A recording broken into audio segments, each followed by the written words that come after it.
Mi nombre es Charlotte Pierce. Tengo 67 años.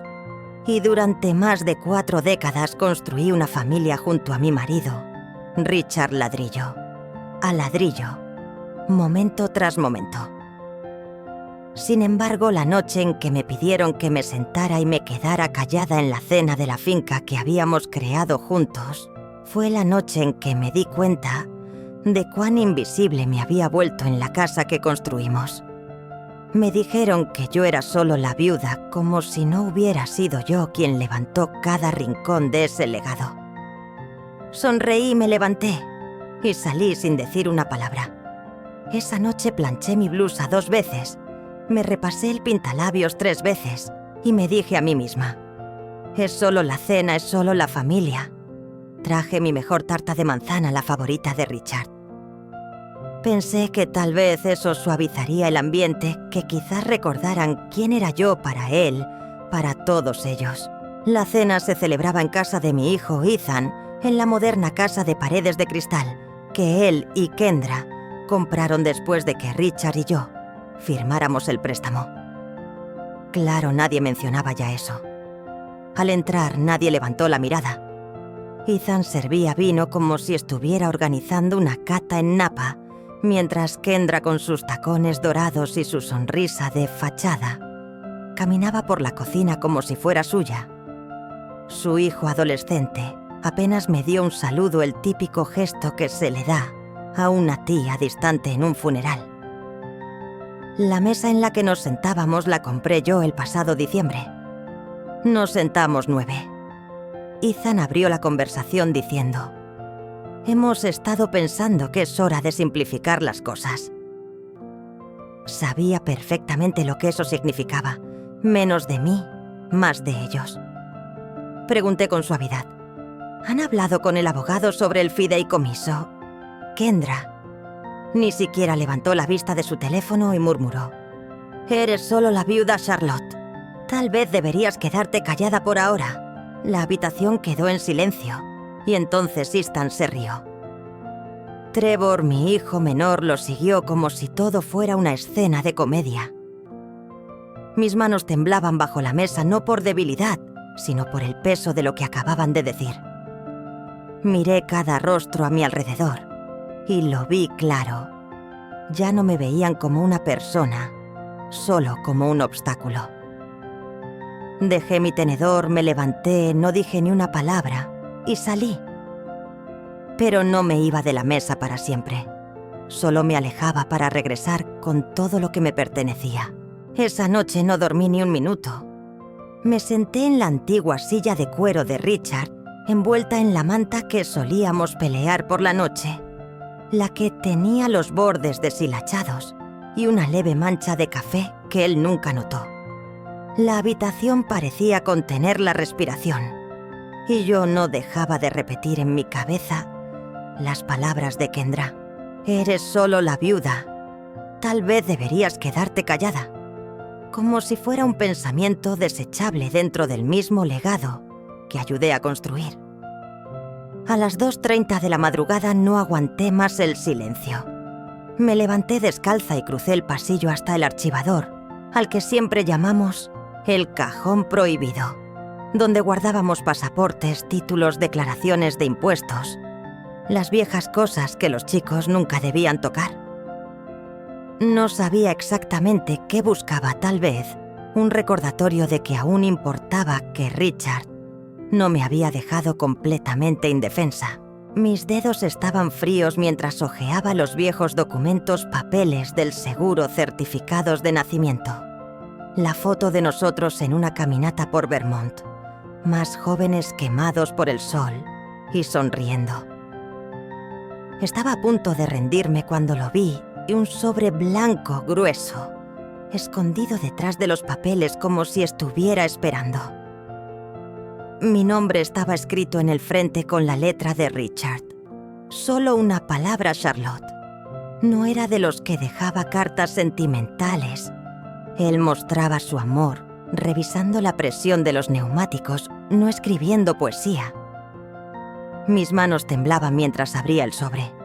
Dentro había una sola hoja de papel rayado, y detrás documentos, docenas de ellos, todos sujetos con un clip. La carta decía: si estás leyendo esto es porque ya algo ha salido mal. Querían habértelo dicho antes, pero sabía que tratarías de arreglarlo en lugar de protegerte. Los chicos no son malos, pero Kendra y Richard, ellos fueron los peores. Lo supe desde el momento en que caí enferma, así que tomé cartas en el asunto y realicé algunos cambios. Todo está ahora a tu nombre: la casa, las cuentas, la propiedad del lago. Tienes pleno poder, incluso un poder notarial. Ellos no lo saben, pero no sientas culpa por usarlo. No dejes que te avergüencen ni te intimiden. Y si algún día intentan quitarte lo que te pertenece, destrúyelo todo. Me quedé mirando esas palabras atónita. Mi esposo, el hombre que solía pegar notas en la nevera para recordarme que regara las plantas, había hecho algo monumental y lo había hecho calladamente por mí, porque sabía que este día podría llegar.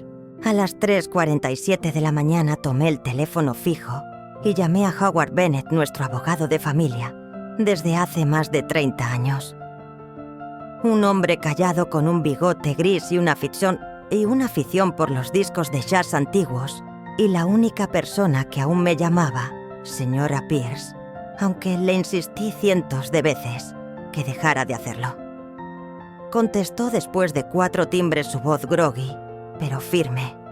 Dije mi nombre sin perder tiempo. Encontré los papeles que Richard dejó. Firmó todo a mi nombre. Quiero activarlo hoy. Hizo una pausa. ¿Alguien más lo sabe? No le respondí aún no. Bien, dijo, no lo digas. Estaré allí a las 9. Cuando colgué me quedé en el pasillo mirando la foto de Richard y yo en nuestro día de bodas. Estábamos de pie en las escaleras del juzgado, nerviosos jóvenes tomados de la mano, como si fuéramos todo lo que teníamos. Toqué el marco y susurré: ya lo tengo ahora, no tienes que preocuparte. A las 8:57 am, cuando Howard tocó el timbre, ya estaba vestida. Camisa planchada, el cabello recogido como le gustaba a Richard, maquillaje ligero, respiración controlada.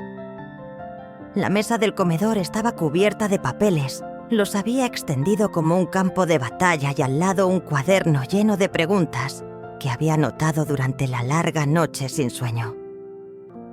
Howard entró con su maletín y esa misma carpeta de cuero gastada que llevaba desde que Ethan estaba en la escuela secundaria. Cuando vio el sobre con mi nombre escrito, su expresión cambió de preocupación profesional a respeto sombrío. Pasamos las 2 horas siguientes revisando cada cláusula, cada término legal, cada firma. Los papeles estaban perfectos, notarizados, fechados y archivados en la oficina de Howard. Richard lo había preparado todo con una precisión quirúrgica. A las 11:15 am había firmado 6 documentos que transferían oficialmente todos los bienes, todas las cuentas, todas las propiedades y todos los intereses empresariales a mi nombre. Howard hizo una última llamada al administrador de la herencia. Todas las instrucciones ahora vienen de la señora Charlotte Pierce, dijo con calma.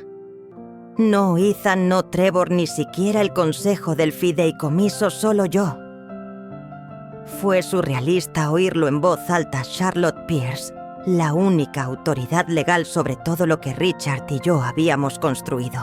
Howard me miró y preguntó: ¿quieres que lo descubran a través de los bancos o prefieres convocar una reunión? Pensé un momento. Que lo sientan. Dije, que lo sientan como un choque de coches. Sonrió. Esa es la Charlotte que recuerdo. Y así se hizo. Ya no era la sobrina olvidada. Ahora era la arquitecta la que sostenía todas las llaves y la casa estaba a punto de temblar. Pasé el resto de la tarde al teléfono, calmada, centrada, meticulosa. Llamé a la correduría, a la empresa de propiedades, a la compañía de títulos, al contador, cada uno confirmando lo que Richard había dejado dispuesto. Ahora yo era la única que tomaba decisiones sin cofirmantes, sin comité, solo yo. A las 3:12 p.m. recibí un mensaje de texto de Ethan. Oye, una pregunta rara. ¿Sabes por qué la cuenta de la casa del lago está bloqueada? No respondí. A las 3:18 p.m. Kendra me llamó. Dejé que sonara. Su buzón de voz era dulce por fuera, pero podía oír el pánico burbujeando bajo esa tonada pulida, como si intentara sonreír a través de un discurso de ventas. A las 4:30 p.m., el chat familiar se iluminó como un incendio. Alguien más tiene problemas para acceder a las cuentas de mamá. Algo cambió en el fideicomiso. Finalmente, de Trevor, que rara vez enviaba mensajes de texto, alguien cambió el acceso en el lado de mamá. Fue en ese momento cuando todo comenzó a desmoronarse. Sabía que la ansiedad comenzaba a asentarse. Esperé hasta poco después de las 5:00, justo cuando sabía que se reunirían de nuevo en casa de Ethan, sin duda para celebrar otra de esas cenas estratégicas sin mí. Caminé por el sendero de piedra hasta la casa como si solo fuera así dejar una cazuela con una carpeta en la mano y una expresión serena. Dentro se quedaron sorprendidos. Sonrisas falsas colgaban de sus labios como ropa mojada, obligadas a mantenerse allí. Creo que querrán sentarse, les dije. Claro, no lo hicieron. Kendra se apoyó en el mostrador como si fuera la encargada de la situación, mientras Trevor permanecía en el pasillo indeciso, como si no supiera de qué lado estaba. Colocó los documentos uno a uno sobre la encimera de granito. Este es el plan actualizado de la herencia tal como está desde esta mañana. Todo esto a mi nombre, dije. El silencio fue absoluto, pero no un silencio de sorpresa. Fue el silencio arrogante, el de quienes todavía creen que pueden hablar para salirse con la suya. Ethan se burló. No puedes mover el dinero así. El consejo de fideicomisarios tiene que aprobarlo. Lo miré directamente a los ojos. No hay ningún consejo de fideicomisarios. Richard lo disolvió el año pasado. ¿No leíste la letra pequeña?, respondí. Kendra dio un paso al frente, sus ojos recorrían los papeles con sus uñas perfectamente manicuras. «Esto no tiene validez», murmuró. Fue entonces cuando le entregué la copia notariada con la firma de Howard y el sello oficial de la fecha. Ella se quedó congelada. «Esto no es una negociación», dije con voz firme. «Es una notificación. A partir de hoy no tenéis derecho legal a nada de esto». La habitación quedó en absoluto silencio por primera vez en años. Estaba callada. Cuando me dirigí hacia la puerta para salir, me detuve un momento. «La próxima vez que queráis hablar sobre mi futuro», dije, «necesitaréis una cita». Y salí. No con furia ni con una lágrima, sino con una calma que nunca antes me habían visto. Pero ahora la verían. A la mañana siguiente preparé un café con nuestra vieja cafetera de goteo. Hizo el ruido habitual, lento y obstinado, pero reconfortante de alguna manera. 5 llamadas perdidas de Ethan, 3 de Kendra, 1 de Trevor. Predecible. Tarde como siempre en llegar al desastre. Ignoré todas las llamadas y me senté en silencio junto a la ventana de la cocina con el vapor subiendo de mi taza. Me preguntaba si alguno de ellos había dormido. Parte de mí esperaba que no. A las 9:12 a.m., Ethan envió un mensaje diferente. «Podemos hablar. No estoy enfadado, solo desmoronándome». No contesté. Al mediodía Howard me llamó. Ethan intentó acceder a 2 cuentas de negocios esta mañana desde su portátil de oficina, dijo. Ambos intentos fueron bloqueados. «Bien», respondí. «Que siga buscando». Pero esa misma tarde, algo se deslizó por debajo de mi puerta que me heló la sangre. Era un sobre blanco sin dirección de retorno, Solo mi nombre impreso con una letra temblorosa e irregular. Pensé que quizás era de Lily, la hija de Ethan, la única que alguna vez me miraba en los ojos durante las cenas familiares. Pero no era ella.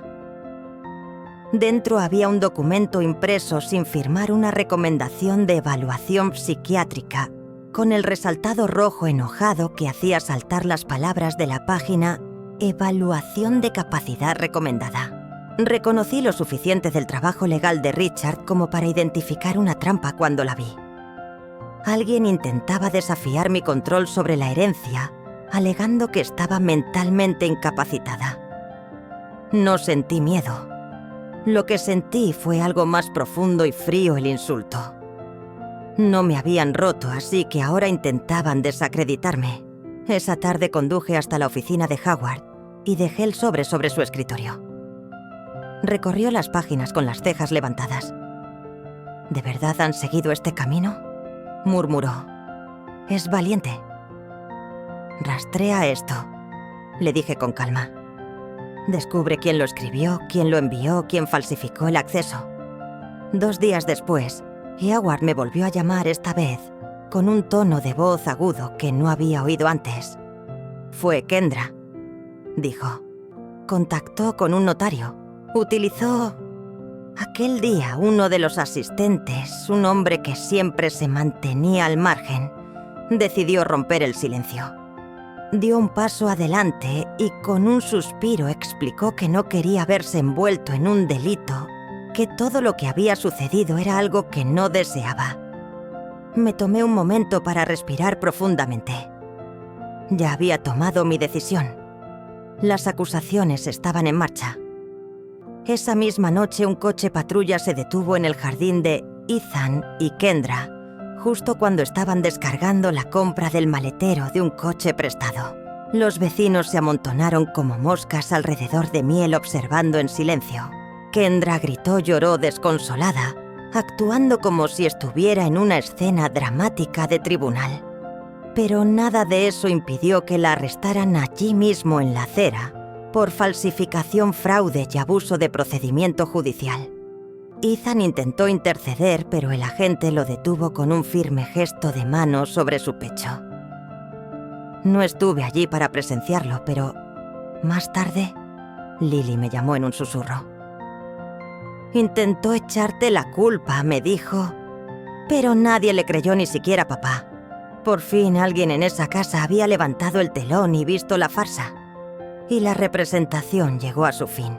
Esa noche no lloré, ni me llené de rabia. En lugar de eso, tomé el viejo álbum de fotos que Richard solía hojear cuando echaba de menos a los niños página tras página, con sonrisas de cuando eran pequeños partidos de fútbol, mañanas festivas. No los miraba por nostalgia ni por pena. Los observaba porque necesitaba recordar que en algún momento los amé con todo lo que tenía. Y ahora debía proteger todo lo que ellos intentaron destruir. Me senté en la mesa de la cocina, rodeada de documentos que parecían piezas de un rompecabezas. Etiqueté una nueva carpeta leña. Era un término que Richard y yo usábamos cuando algo necesitaba desaparecer: estados de cuenta bancarios, garantías caducadas, o ahora las conexiones que habían quemado cualquier confianza que antes existiera.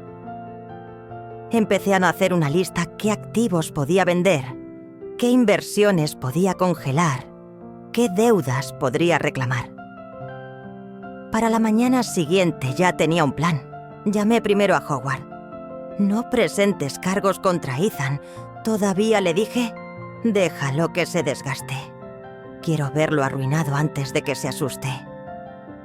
Luego llamé a Peter, el contable de la herencia. No lo veía desde la fiesta de jubilación de Richard. ¿Sabías algo sobre esto?, le pregunté directamente. No lo negó. Tenía mis dudas, me contestó, pero tu nombre no estaba en nada hasta hace poco. Mis manos estaban atadas. Pues ahora ya no lo están, respondí. Empiézanos a hablar. Y habló. Durante más de 1 hora me explicó lo que Ethan había estado haciendo. retiradas sospechosas, acumulación silenciosa de deudas, transferencias de activos, todo basado en la suposición de que cuando Richard falleciera, él heredaría todo y podría cubrir sus huellas. No era solo codicia, era arrogancia. Nunca pensó que yo sería la que estuviera sosteniendo el bolígrafo cuando todo se despejara. Esa misma noche le envié a Ethan un solo mensaje. Puede que quieras contratar a un abogado, a un contable y a un apartamento muy barato. No respondió, pero no lo necesitaba porque lo único más ruidoso que su silencio era el sonido de todo lo que pensaba que era suyo, deslizándose entre mis dedos. 3 días después, me invitaron a una barbacoa familiar, como si nada hubiera pasado, como si no hubiéramos dado vuelta al árbol genealógico de la familia y sacudido todas las piezas podridas. Aunque cada fibra de mi ser me decía que me quedara en casa y los dejara comer sus mentiras en paz, allí estuve. No para perdonar, sino para ser vista.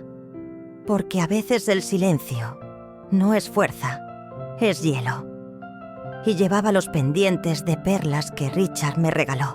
Para nuestro 30º aniversario, llevé una botella de vino que sabía que ninguno de ellos podría permitirse ahora. Cuando entré al jardín todo era una farsa. Las sonrisas, el mantel, la música lo suficientemente alta como para evitar que alguien dijera algo real. Caminé directo a la mesa del picnic, dejé la carpeta con los documentos sobre ella y dije: necesitamos hablar ahora. Kendra puso los ojos en blanco. Ethan murmuró algo entre dientes y Trevor, fiel a su estilo, alcanzó una cerveza como un niño que se esconde detrás de una lata de refresco. No me inmuté. Abrí la carpeta despacio con deliberación y coloqué la evidencia sobre la mesa: fraude de préstamos, falsificación de acuerdos de sociedad, transferencias de fondos no autorizadas. Cada página notariada, cada detalle confirmado. Esto, dije sin alzar la voz, es lo que Ethan hizo mientras su padre moría. No hubo gritos ni dramatismos, solo una verdad callada e inflexible. La gente olvida lo que gritas, pero recuerda cómo lo dijiste en calma. Ethan soltó una risa seca. Esto es ridículo, nada de esto. Lo interrumpí. No es especulación, son hechos. Y la única razón por la que no estás en la cárcel ahora mismo es porque te estoy dando una última oportunidad para admitirlo. Kendra dio un paso adelante, su voz quebrada bajo una sonrisa forzada. Esto es una trampa. Ethan no robó nada. Richard nos habría dicho. Me volví hacia ella lenta y firme. Richard lo vio, solo que no confiaba en ti para solucionarlo. Eso la dejó callada al instante. Y luego estaba Lily. Ella había estado sentada junto a la valla tranquila como siempre, hasta que ahora me miraba con los ojos abiertos de par en par, como si algo finalmente encajara, como si por fin se levantara el telón. Me volví hacia Ethan. Hoy mismo empezarás a firmar todo, dije. Los vehículos, la cabaña, el inventario del negocio, las cuentas que crees que son tuyas. No vas a disfrutar de las recompensas de lo que intentaste destruir. La mandíbula de Ethan se apretó, sus manos se cerraron en puños sobre la mesa. ¿Vas a destruir toda esta familia por unos papeles?, dijo. Me incliné un poco hacia él, mi voz baja pero afilada como una navaja. No lo hiciste tú cuando robaste de la tumba de tu padre. Se quedó en silencio no por culpa, sino por miedo, ese miedo que se instala cuando alguien finalmente entiende que nunca estuviste blafeando. Me di la vuelta y comencé a caminar hacia la puerta trasera, y desde detrás de mí, alguien murmuró. Probablemente Kendra. Estás amargada, eso es todo. Una vieja amargada que no pudo dejarlo ir. No me giré, pero sí hablé lo suficientemente alto para que todos lo escucharan. No, dije. Soy la mujer que pagó por todo este jardín y acabo de decidir que ya no están invitados a volver aquí. No esperé respuesta. Salí por la puerta pasando entre las sonrisas plásticas y las disculpas forzadas y me adentré en la luz dorada de la tarde. Al llegar a casa, me serví una copa de ese vino, me senté en el porche y dejé que la brisa me acariciara el cabello como si fuera perdón. Y entonces me di cuenta de algo, ya no estaba enfadada, ni siquiera orgullosa. Había terminado. Y hay verdadera paz en estar terminado, no por debilidad, sino por poder, por hacerlo en tus propios términos. El lunes siguiente me reuní con un abogado de bienes raíces. Le entregué una lista de todas las propiedades que aún estaban a nombre de Richard y Mia la Casa del Lago, que Ethan había presumido en Instagram, el condominio del centro que Trevor había estado alquilando en secreto por dinero en negro, incluso el coche de lujo que Kendra solía usar para llevar a Lily al colegio, y siempre decía que era una recompensa por el duro trabajo de Ethan. Cada una de ellas legalmente mía. Firmé las órdenes de venta una tras otra sin ceremonias, sin vacilaciones, solo firmas limpias y deliberadas. Fue como cortar ramas muertas de un árbol que había crecido demasiado salvaje. El abogado me preguntó si quería notificarles personalmente o dejar que el papeleo lo hiciera. No me invitaron a la habitación cuando planeaban dividir el reino. No les voy a dar un asiento en primera fila ahora que todo está cayendo, respondí. Para el viernes, la cuenta empresarial de Ethan había quedado vacía. Las tarjetas de crédito de Kendra fueron rechazadas en una boutique de Westport, y Trevor me llamó en un estado de pánico. Su contrato de arrendamiento estaba siendo cancelado. Sí, respondí con calma. Y la próxima persona que viva allí pagará como cualquier otro arrendatario. Kendra no se fue sin más. Apareció en mi puerta esta vez con la cara roja y gritando, acusándome de maltrato a mayores, mientras lucía unos tacones de diseño irónicamente empapados en la lluvia.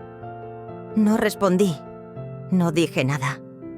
Simplemente me quedé detrás de las persianas, observando cómo se desmoronaba ante mis ojos, hasta que finalmente se fue. Al día siguiente cambié las cerraduras de la cabaña. Al siguiente, la furgoneta fue retirada de la entrada de la casa de Ethan, justo en medio de un almuerzo con los vecinos mirando desde sus setos. No lo hacía por venganza. Lo hacía para reclamar lo que era mío, lo que Richard y yo habíamos construido juntos, mientras ellos aguardaban la apertura del festín de la herencia. Esa noche Lily me mandó un mensaje. Papá está perdiendo el control. Hablan de mudarse a casa de tía Brenda. Es algo permanente. Miré la pantalla un momento antes de responder.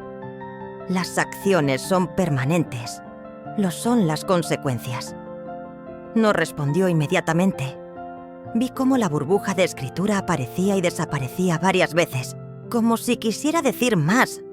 Pero entendí que se encontraba atrapada entre las personas que la criaron y la verdad que nunca quisieron que viera. Esa noche dormí mejor que en meses. Nada de vueltas, nada de sueños, solo una quietud profunda que me envolvía. Cuando me desperté, un correo electrónico del asesor financiero de la herencia confirmó lo que ya sentía en lo más profundo de mis entrañas. Ahora controlaba el 100% y por primera vez, desde el funeral de Richard, lo creí de verdad. Hice tostadas, tomé café y miré por la ventana de la cocina, mientras la luz de la mañana tocaba la vieja cerca de madera que habíamos planeado reemplazar durante años. Ahora la estaban reconstruyendo. No ellos, yo. No por el dolor, sino por la claridad. Y esta vez, no solo sobrevivía, sino que reconstruía mis términos. No fue hasta que me paré frente a aquella larga mesa de comedor pulida, la misma donde me dijeron que me quedara callada, que entendí hasta qué punto había llegado y hasta qué punto ellos habían caído. Ethan fue quien envió la invitación. La había redactado como si fuera una reunión casual, un reset, como él lo llamó, como si las últimas semanas hubieran sido solo un pequeño error en el sistema 1 que podíamos arreglar con hamburguesas y sonrisas educadas. No fui a perdonarles. Fui porque a veces las personas que intentan borrarte necesitan verte erguida con los hombros atrás y la barbilla levantada sin pedir permiso para existir. Kendra no estaba allí.